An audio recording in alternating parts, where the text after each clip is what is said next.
But before we do that, I would like to add the steering code. But to make this interesting, let's make this hallway short again so we have something to steer around. So I'm going to go back to game. You'll recall I made the first segment 1,000. Let's just make it 100 pixels. And now it's going to start up. And as you saw there, it went and it passed right through the wall. Let's go ahead and play with that sensor bit and see what happens. So we're going to set sensor to false. It's the default. By default, the sensor parameter on physics bodies is set to false. So I don't really need to set this. I could just remove this bit of code. So I'm going to do it again. And boom, it hits the wall. And because physics bodies by default have, I think it's a 0.7 bounce, it hit the wall and bounced off. Not at all what we want to occur when the player makes a mistake. We simply want it to stop. So let's set that back to true. And before we go and do the input code, let's go look at my collision handling code, which is down here at around 69 in the code. This will probably change a little bit when I save it. I have a routine. Now, I see a lot of code in the forums where people will do something like this. They'll do a local function, collision, event. I'm not going to fill in the body, but the body contains some code. And then they'll say player. Can't type. Okay, you know what? I'm going to cut, copy, paste because it's quicker. I'll do this, and they will pass in the function. Again, can't type. What they're saying here is they want the player object to listen for this event, and when it happens, execute this function, which is defined above. Now, this is perfectly good code, but I never do it because I like to have my code closely tied to the object that is using it. And so what I do, in all cases where there is an event, like collision or touch, any event, the name, if you simply assign a function to a field on the object with the same name as the event, then you can create a function that has an additional parameter called self as the first parameter, then whatever would normally come later, which is usually just the event, and then I'll show you the code in a minute, but when we add the event listener, then I simply have to say object, add event listener, the event I want to listen for, no additional parameters. And Corona will say, you didn't pass any, just like that too, you didn't pass in the function, which means that you must have supplied it in a field on the object, and it will check. And if you don't do this correctly, you'll get a bug that says couldn't find the function or something to that effect. But assuming that you did what I have done here, it will find it, it'll hook it up, and the beauty of this is that later on I don't have to remove that event listener. I simply have to delete the object, and once that object is deleted, the event listener gets removed automatically. Whereas the other way, I had to go back and remove the event listener myself.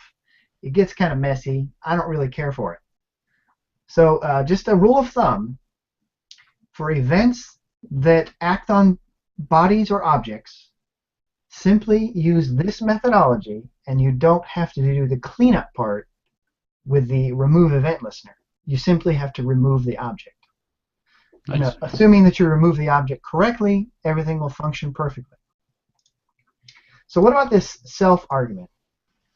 The self argument, people use the word self, but this is not special. I could call this, Bubba, and whatever I want to call it, or object. That's another one people use, like OBJ. All this is saying is that when the function gets called, the first argument that will be passed in is the ID of the player. It's the reference that Corona uses to refer to that object, so that you know if I type self here and let's say the event phase is began,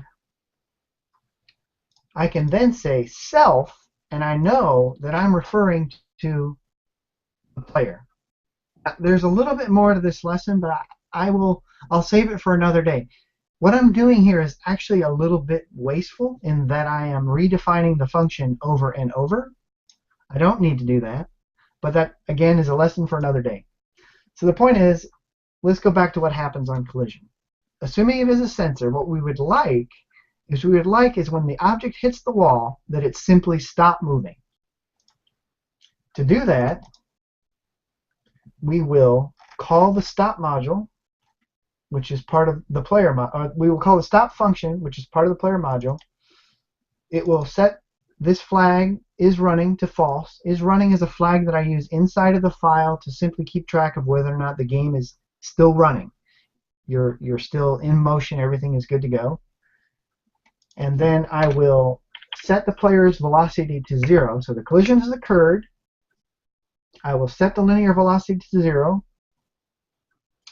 And that is it for now. So let's see. There's going to be one problem with this, and I'm discovering it as I did this. You cannot change the physics attributes of an object during the collision. So when a collision occurs, you're in the middle of processing. No, I think that's not true. Yeah, you can change it, but you cannot remove the body. You have to wait to remove the body. So forget I said anything. Okay, so what have we done? We've set up a collision event listener. We've activated by adding it.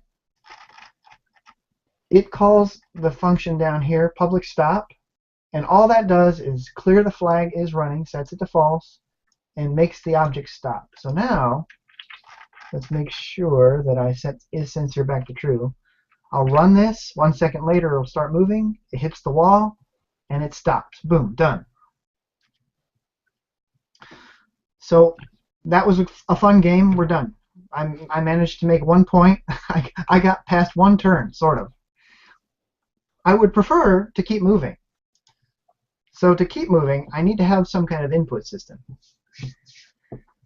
Before I show it to you, one thing I think I said previously was that I'd like to keep all of my modules sort of ignorant of each other. So a lot of times what you'll see is people will write a game and they will write their input code so that it is directly manipulating the objects that it's supposed to be, like steering the player or moving other objects on the screen. And that becomes a problem because once you forget to clear a reference to something, or if your touch code executes after you deleted the player, you're going to crash the game. So what I would like instead to do is have my touch code completely, my input code completely ignorant of the player. Instead, I would rather have the player sort of sitting there listening for instructions. So let me show you the touch code, or the input. First of all, if we go back to game.lua into the initialization function, we'll see that we previously included the, that's not it, the touch module from scripts.onetouch. I stored it in this onetouchm local variable so I can refer to it.